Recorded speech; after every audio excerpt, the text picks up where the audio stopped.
नमो नमः। आज हम लोग जातक पद्धति में पिंड निसर्ग जीवाश्मोदय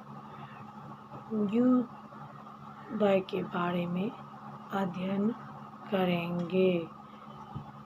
स्वचूनो स्व उच्चोनो द्विचरो अंगभात समधि को ग्राह्यो अल्प कोणार्कभंग तद्भागाद्विचरो ऋभे यदि गुणांशोनां बिना वक्रगमा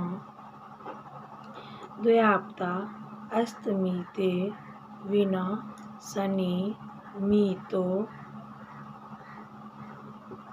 सनिषेतो हानिद्वे त्राधिकः कार्या पिंड निसर्ग जीव गतिता चक्रार्ध हानिर्भवेत्। स्वचूनो द्विचरः अंगभात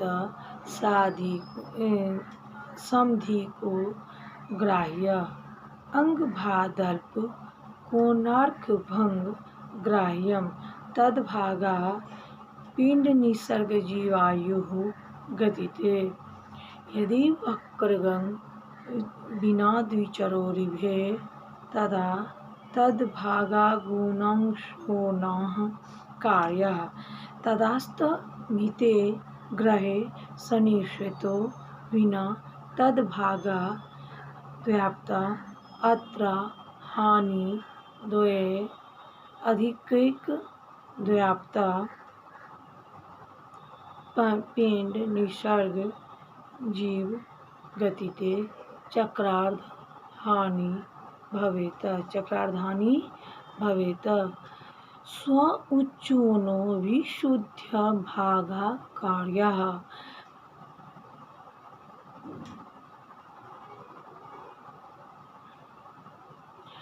यदि खड्रासिभ्यो धिकस्तदास्य भागः यदि खड्भाल्पस्तदा तं द्वादशेभ्यो विशुद्ध भागा कार्या वक्रगं नीचा संभावेन वक्रगतिं प्राप्तं ग्रहं भौमादि पंचकान्यतमं विहाय यद्यरिवे स्वाभाविक शत्रुग्रह स्यात् तर्हि ते तदीया भागा निजचतुर्थांशेन हीना कार्या वक्रीग्रह शत्रुराशावपि त्र्यंशं नापहरति। अर्थात स्वचूनो द्विचरः स्वकीयचेन विहीनो ग्रहोभंगात्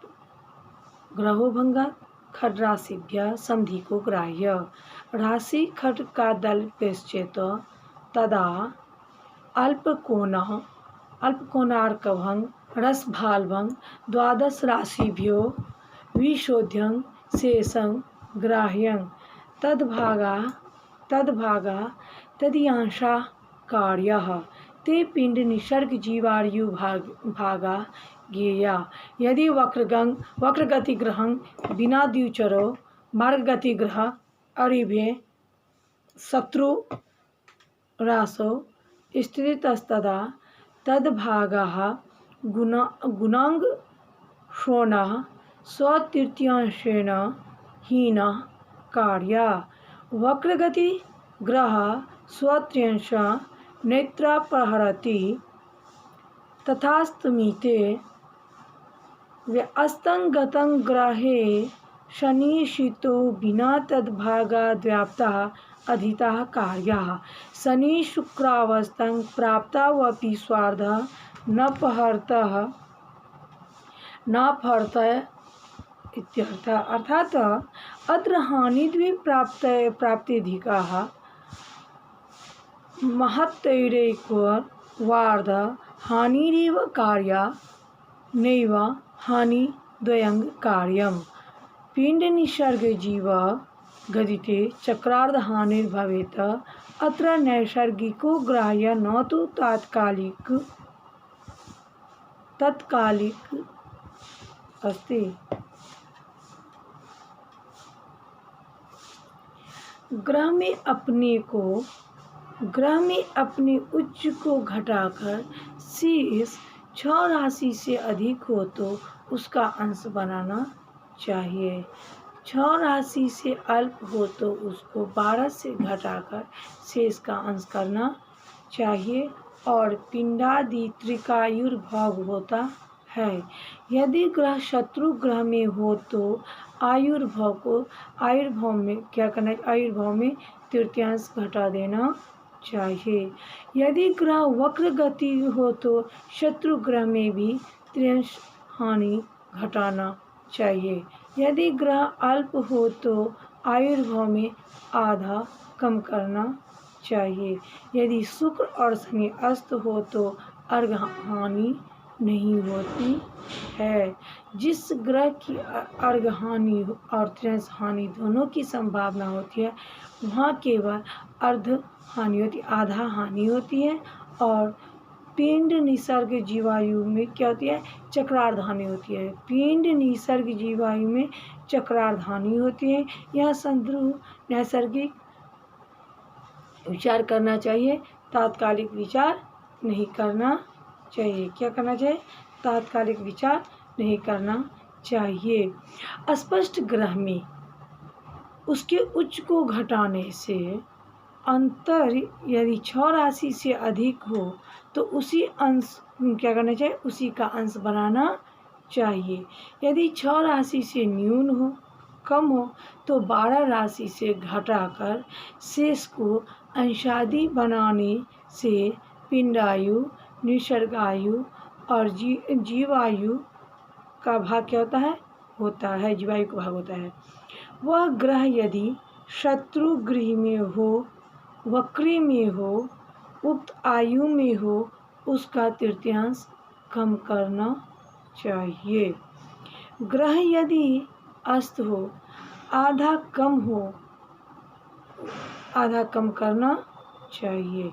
लेकिन शुक्र और शनि को छोड़कर आधा कम करना चाहिए। यदि आयुर्भाग में दोनों प्रकार से हानि प्राप्त होता है तो उनमें से एक अधिक हानि कहता है, एक आदि का कहता है ग्रहण होता है। यदि त्रायुर्भाग में चक्रार्ध हानि का क्या करना चाहिए? विचार करना चाहिए। निसर्ग मित्र का ग्रहण है। निसर्ग क्या है? मित्र का ग्रहण होता है, तात्कालिक नहीं ना। पंचधा मैत्री पर विचार करना चाहिए।